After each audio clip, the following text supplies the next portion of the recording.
اکبر کبیرہ الحمدللہ مکرم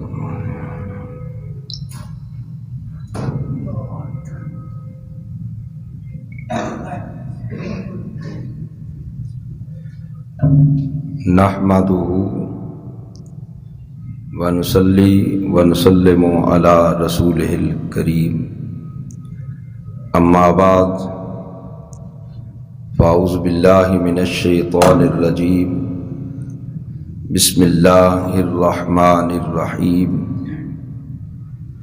قل ان کنتم تحبون اللہ فاتبعونی یحببکم اللہ ویغفر لکم ذنوبکم وفی مقام آخر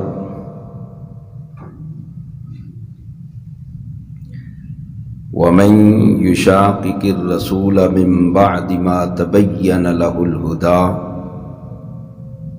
ويتبع غير سبيل المؤمنين نوليه ما تولى ونصليه جهنم وساءت مصيرا صدق الله مولانا العظيم وصدق رسوله النبي الكريم الأمين رب اشرح لي صدری ویسر لی امری واحلل عقدۃ من لسانی یفقہوا قولی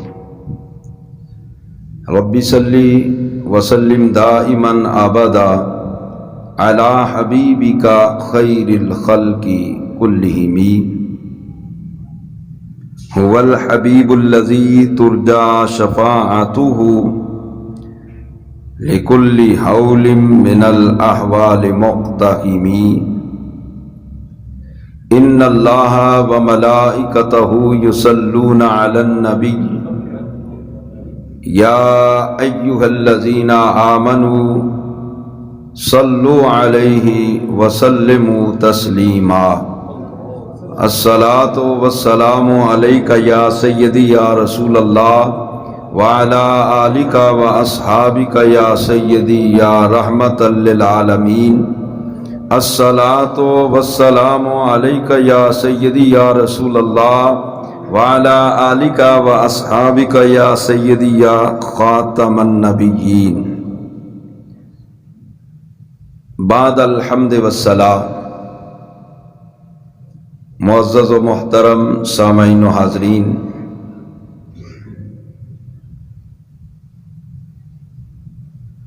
حقوق المصطفیٰ صلی اللہ تعالی علیہ وآلہ وسلم کے عنوان سے پچھلے 2 جمعۃ المبارک سے گفتگو جاری ہے کہ نبی پاک صلی اللہ تعالی علیہ وآلہ وسلم کے امت پر کون کون سے حقوق ہیں۔ سب سے پہلا حق کہ آپ پر ایمان لایا جائے، دوسرا آپ کی اطاعت کی جائے، اور تیسرا حق یہ ہے کہ آپ کی اتباع اور پیروی کی جائے۔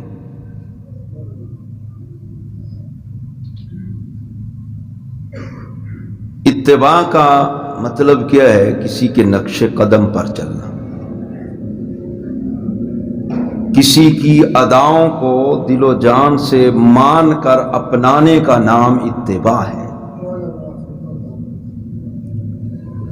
تو امتی ہونے کے ناطے سے ہم پر یہ حق ہے سرکار کا کہ ہم نے ان کا کلمہ پڑھا ہے، ہم اپنی زندگی کے سانچے کو ایسے ڈھال لیں جیسے میرے مصطفیٰ نے زندگی گزاری ہے۔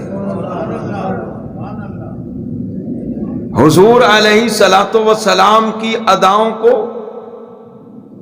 آپ کے انداز کو، اطوار کو، آپ کی سنن مطہرہ کو اپنانے کا نام اتباع ہے۔ اتباع کا فائدہ بھی بڑا ہے اور آپ کے نقش قدم کو چھوڑ کر کسی اور کے راستے پر چلنا اس کا نقصان بھی بڑا ہے. اس لیے میں نے 2 آیتیں قرآن پاک سے پڑھی. ایک آیت میں بیان ہوگا سرکار کی اتباع کی ہے تو اس کا فائدہ کتنا ہے. دوسری میں ہے کہ جس نے سرکار کی مخالفت کی، آپ کی سنت کو چھوڑا، اس کا وبال کتنا ہے. اللہ پاک نے فرمایا قل ان کنتم تحبون اللہ فاتبعونی یحببکم اللہ ویغفر لکم ذنوبکم. اے محبوب آپ فرما دیجئے کنہیں؟ انہیں جو کہتے ہیں ہم اللہ سے پیار کرتے ہیں. یہ یہودی کہتے تھے نحن ابناء اللہ واحباؤہ، ہم اللہ کے بیٹے ہیں اور اسی سے پیار کرتے ہیں. اللہ پاک نے فرمایا محبوب آپ فرما دیجئے انہیں کہ تم یہ جو دعویٰ کر رہے ہو نا کہ ہم اللہ سے محبت کرتے ہیں، فرمایا یہ دعویٰ تمہارا قابل قبول نہیں، یہ دعویٰ مسترد کیا جا رہا ہے.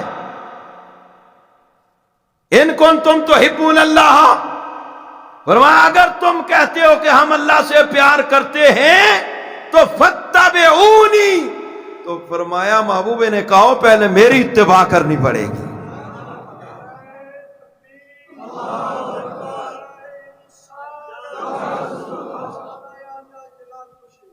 پہلے میرے نقش قدم پر چلو، میرے طریقے کو اپناؤ، میری سیرت کا رنگ اپنے اوپر چڑھاؤ، میری راہ پر چلو، میری سیرت مطہرہ کو دیکھو اور پھر اس کے مطابق زندگی گزارو، میرے پیچھے پیچھے آؤ، نقش قدم پر چلو. فرمایا فاتبعونی، پہلے میری اتباع کرو. فرمایا تمہارا کام اتنا ہی ہے، بات کو سمجھنا ذرا، تمہارا کام، پھر تمہیں دعوے کرنے کی ضرورت. فرمایا تم، اللہ فرمایا محبوب نے کہا کہ تم پہلے میری اتباع کرو، میری فرما برداری کرو، میرا طریقہ اپناؤ، بس تمہارا کام اتنا ہی ہے. اگلا کام فرمایا پھر وہ اللہ کا ہے. اللہ کا کام کیا ہے؟ فرمایا جب لوگوں تم میرے محبوب کے طریقے پر چلو گے تو پھر یحببکم اللہ، اللہ تمہیں اپنا محبوب بنائے گا، ویغفر لکم ذنوبکم، تمہارے گناہ بھی معاف فرما دے گا. یہ ہے اتباع رسول کا.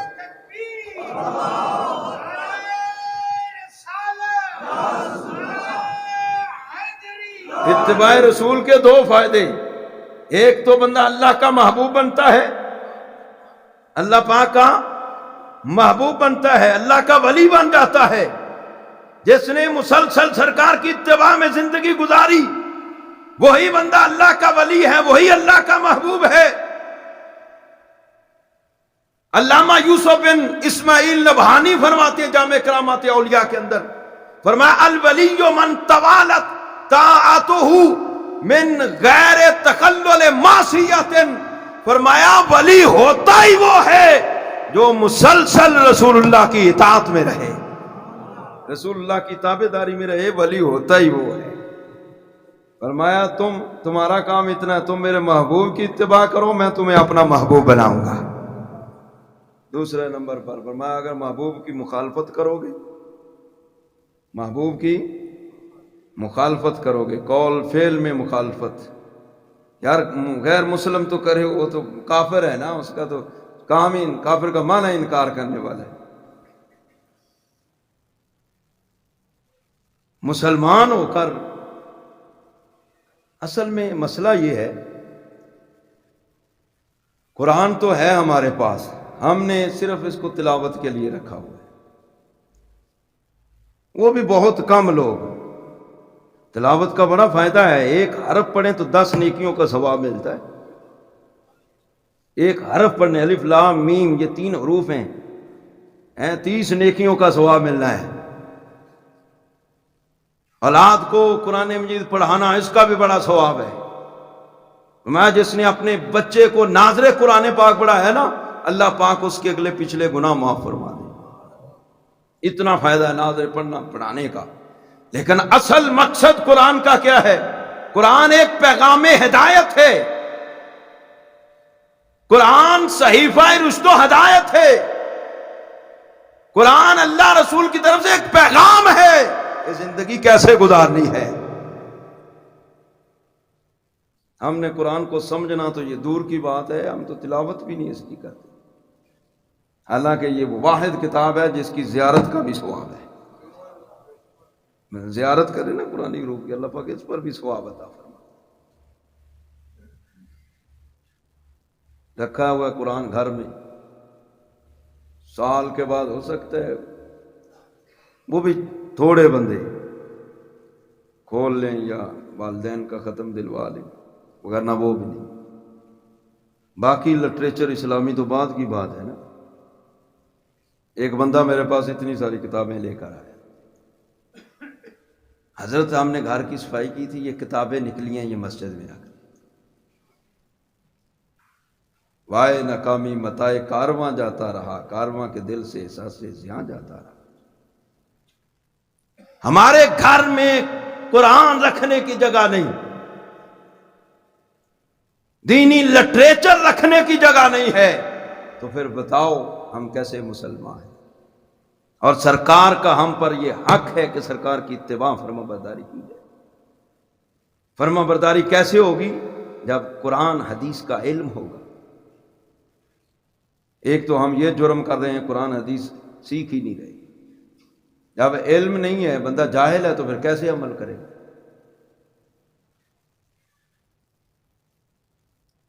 ہدایت تو آئی ہوئی ہے،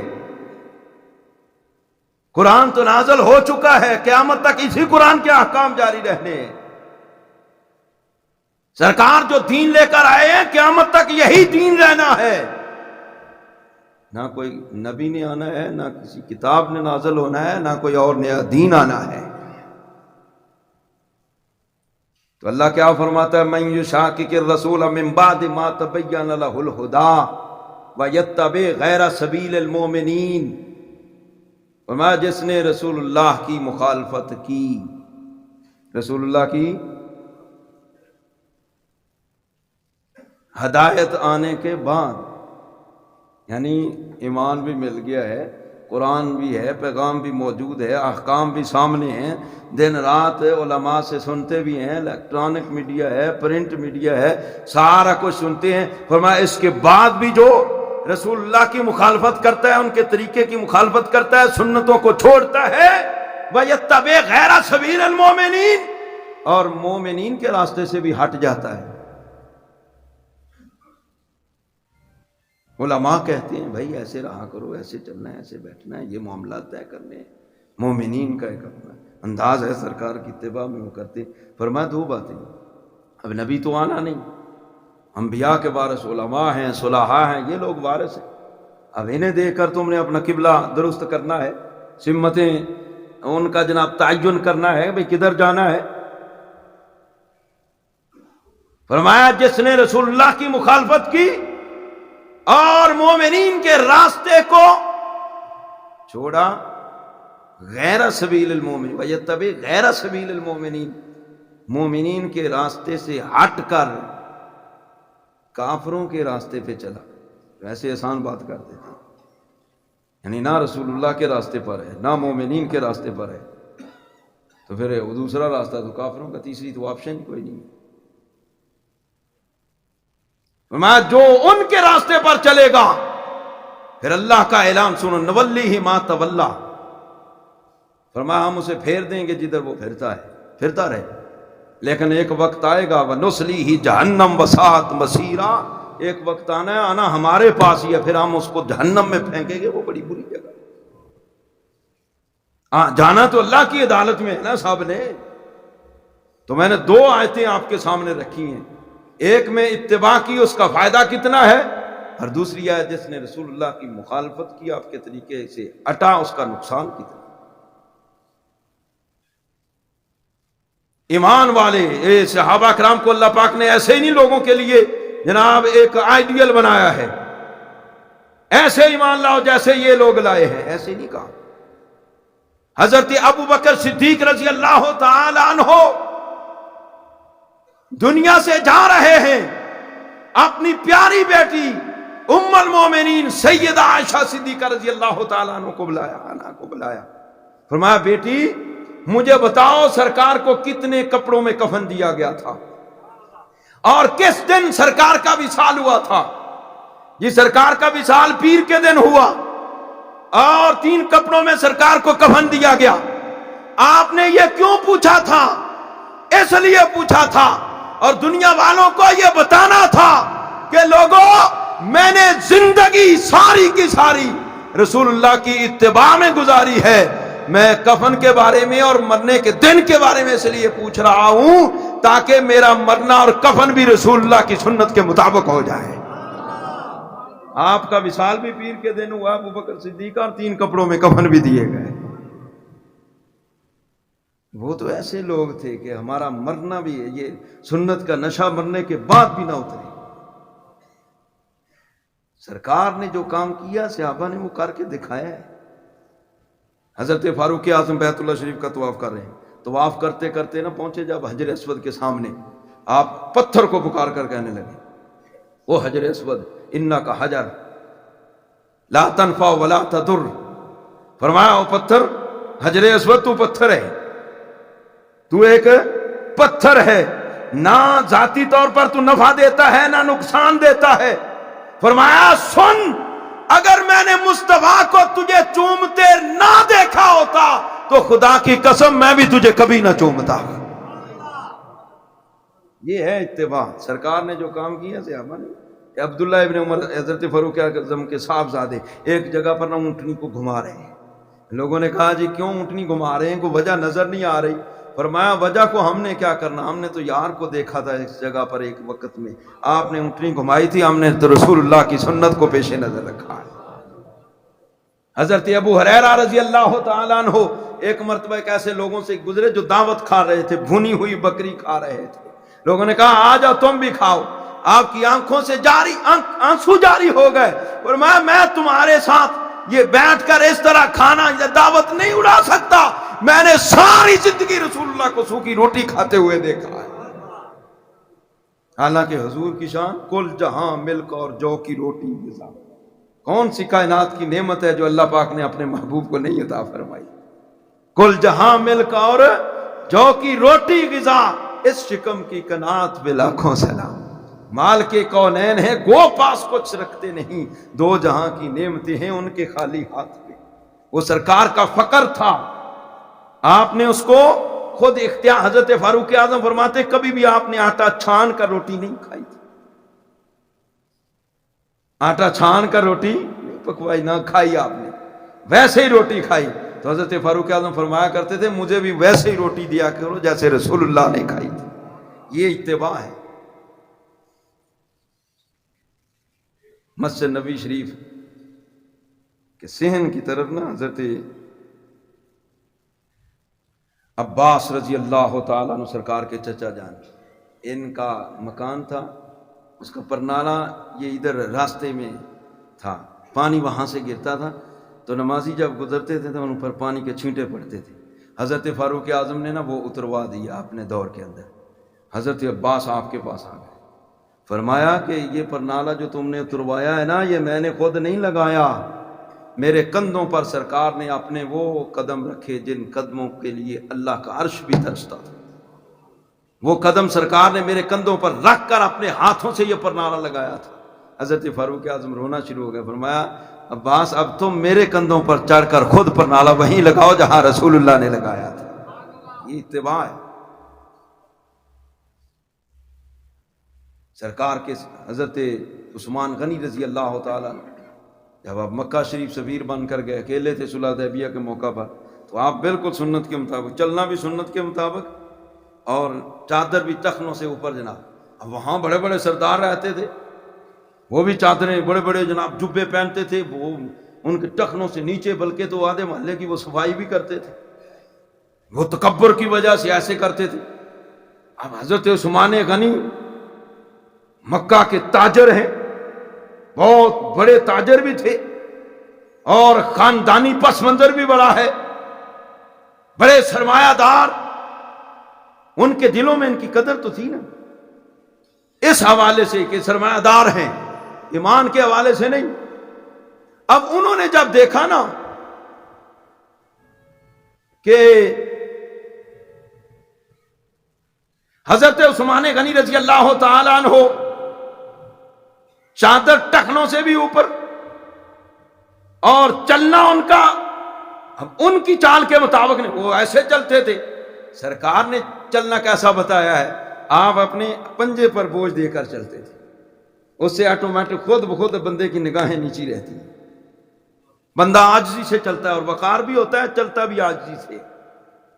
اب ان کا چلنا ان کے چلنے جیسا نہیں تھا، سرداروں والا چلنا نہیں تھا، لباس سرداروں جیسا نہیں تھا، رسول اللہ کی سنت کے مطابق تھا۔ اب وہ سمجھے کہ عثمان لگتا ہے ڈر گیا ہے، کہنے لگے عثمان ڈرا ڈرا لگتا ہے، ڈرا ڈرا لگتا ہے، یہ چادر دیکھو اور چلنا دیکھو۔ فرمایا ہم تو کبھی موت سے بھی نہیں ڈرے، ہم تو پہاڑوں سے ٹکرا جاتے ہیں جس دن سے ہم نے مصطفیٰ کا کلمہ پڑھا ہے، جس دن سے رسول اللہ کا کلمہ پڑھا پہاڑوں سے بھی ٹکرا جاتے ہیں۔ علامہ اقبال نے کہا دست تو دست سہارا بھی نہ چھوڑے ہم نے، باہر ظلمات میں دوڑا دیے گھوڑے ہم نے۔ عثمان پھر یہ وضع قطع کیسی؟ فرمایا یہ وضع قطع میرے رسول اللہ کی وضع قطع کے مطابق ہے، اتباع۔ حضرت عامر بن ربیع سرکار کے صحابی، وہ جناب روم کے اندر سفیر بن کر گئے، مہمان بیٹھے ہیں بادشاہ کے دربار میں، دسترخوان لگا ہوا، کھانا لگا ہے، کھانا کھانا شروع کیا نا تو آپ کے ہاتھ سے کھانے کا ایک لقمہ گر گیا۔ اب سنت یہ ہے اگر ہاتھ سے لقمہ گر جائے تو سرکار فرماتے اس کو اٹھاؤ اور اس کو صاف کر کے اس کو کھا لو، ہو سکتا ہے رب نے اسی میں برکت رکھی ہو، اسی میں برکت رکھی ہو۔ کھانا ضائع کرنا، حضرت اماں عائشہ صدیقہ سے سرکار نے فرمایا تھا اس کی قدر کرو، رزق کی قدر کرو، جی اگر چلا جائے پھر واپس نہیں آتا۔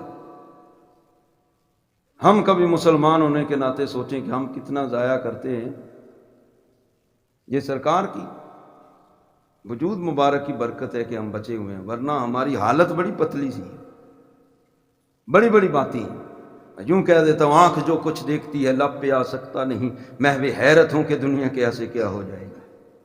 آپ کے ہاتھ سے لقمہ گرا، آپ نے جناب اس کو اٹھایا، سنت کے مطابق صاف کر کے کھا لیا، لوگ کہنے لگے کہ آج ہمارا یہ بھی مسئلہ ہے، لوگ کیا کہیں گے کہ یہ بادشاہ اور یہ بڑے بڑے ملکوں کے سفیر آئے ہوئے یہ کیا کہیں گے، مسلمان اتنے بھوکے ہیں۔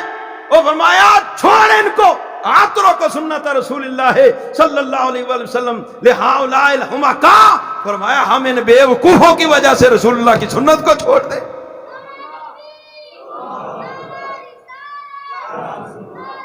ہم کئی باتیں ایسی کر جاتے ہیں اور سنتوں کو چھوڑ دیتے ہیں، جی لوگ کیا کہیں گے، رشتہ نہیں ملے گا داڑھی اگر ہوئی تو۔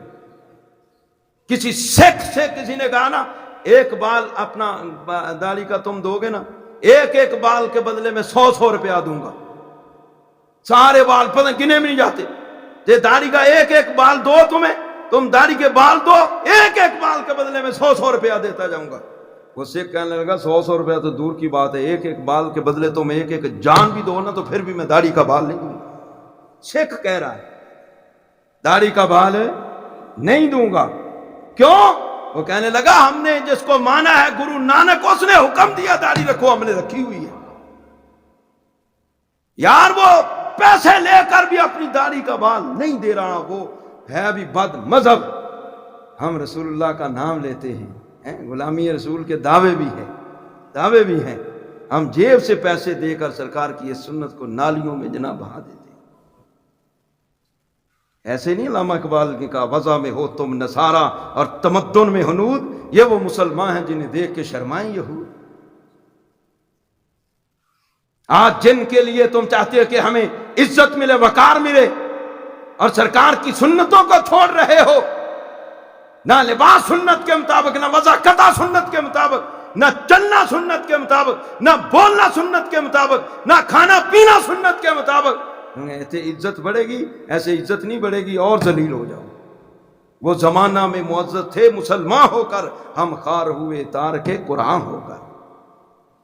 ایسے عزت نہیں بڑھے گی، ایسے عزت اور کم ہوگی۔ عزت بڑھے گی تو رسول اللہ کی سنت کو اپنایا جائے گا تو عزت بڑھے گی۔ یار خدائی نہ بھی دیکھے، وہ تو دیکھ رہا ہے نا جس کے لیے کر رہے ہو۔ اس نے فرمایا صرف میں دیکھ ہی نہیں رہا، فاتبعونی، تم میرے محبوب کی اتباع کرو، یحببکم اللہ، میں دیکھ رہا ہوں، میں تمہیں اس پر صلہ یہ دوں گا، اپنا محبوب بھی بناؤں گا، تمہارے گناہ بھی معاف فرماؤں گا۔ مگر نہ کل قیامت کے دن کیا ہوگا قیامت کے دن؟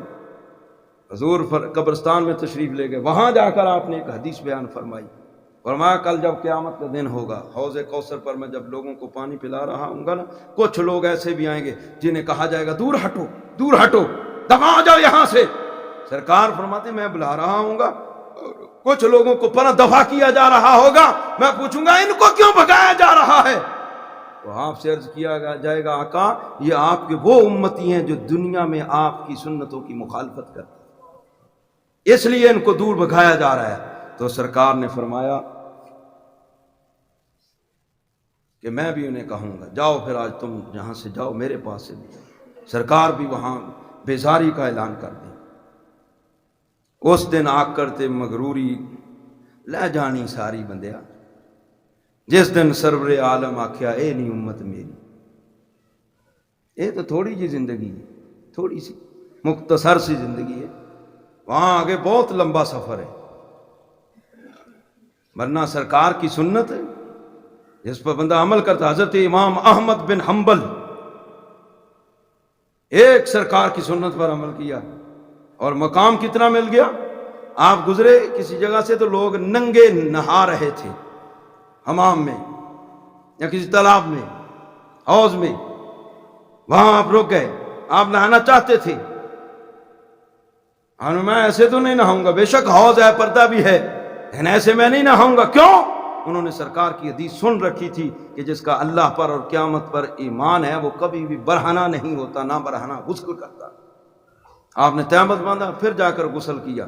اس سنت کی برکت سے رات کو کوئی بندہ آواز دے رہا ہے اے احمد تجھے خوشخبری ہو، اللہ نے تجھے مصطفیٰ کی سنت پر عمل کرنے کی برکت سے لوگوں کا مقتدا اور پیشوا بنا دیا ہے، اور لوگ تیرے پیروکار ہوں گے، تیرے پیروکار ہوں گے۔ امام احمد بن حنبل فرماتے ہیں میں نے پوچھا تو کون ہے جو خوشخبری لے کر آیا؟ تو اس نے کہا کہ میں حضرت جبریل امین ہوں جو اللہ کی طرف سے خوشخبری لے کر آیا۔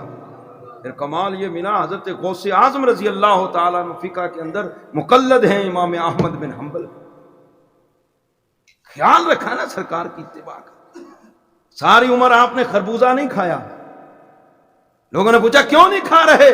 میں اس لیے نہیں کھا رہا مجھے یہ آج تک پتہ ہی نہیں چلا، میں نے کہیں پڑھا ہی نہیں ہے کہ سرکار نے کھایا کیسے ہے تو حلال کھانا جائز بھی ہے، لیکن مجھے یہ نہیں پتہ چلا کہ کھانے کی سنت کیا ہے، اس لیے انہوں نے ساری عمر خربوزہ ہی نہیں کھایا۔ یہاں تک سنتوں کا خیال رکھا، یہ لوگ تو مستحبات بھی نہیں چھوڑتے۔ پھر پتہ مقام کیا ملتا ہے؟ حضرت مجدد الفسانی رحمت اللہ علیہ، آپ جس کپڑے پر سجدہ کرتے تھے نا، ایک مرتبہ وہ آپ نے کپڑا اٹھا کر اپنے ایک مرید کو دے دیا، تبرکن وہ مرید لے گیا، اور مرید بڑا عقیدت مند تھا، اس نے وہ مصلی جہاں پر حضرت مجدد الفسانی سجدہ کرتے تھے، مجدد الفسانی میں، اور جنہیں جناب خلافتیں سرکار غوث اعظم وصال سے پہلے ہی اپنے خلفاء کو دے گئے تھے کہ یہ اس شخص تک پہنچانی ہے میری خلاف۔ چاروں سلسلوں کا فیض ہے حضرت مجدد پاک کے سلسلے میں۔ آپ کا وہ کپڑا جس جگہ پر آپ نے سجدہ کیا تھا وہ آپ کا مرید لے گیا، عقیدت سے سر پہ باندھ لیا، سر پہ باندھے باندھے ہی سو گیا۔ جب سویا نا، اس کپڑے کی برکت سے جس پر یہ اللہ کا نیک بندہ سجدہ کرتا رہا ہے، جب یہ مرید سویا رات کو 12 مرتبہ سرکار نے اپنا دیدار عطا فرمایا، 12 مرتبہ۔ اللہ کریم ہمیں سرکار کی سچی اتباع کی توفیق عطا فرمائے۔ وما علیہ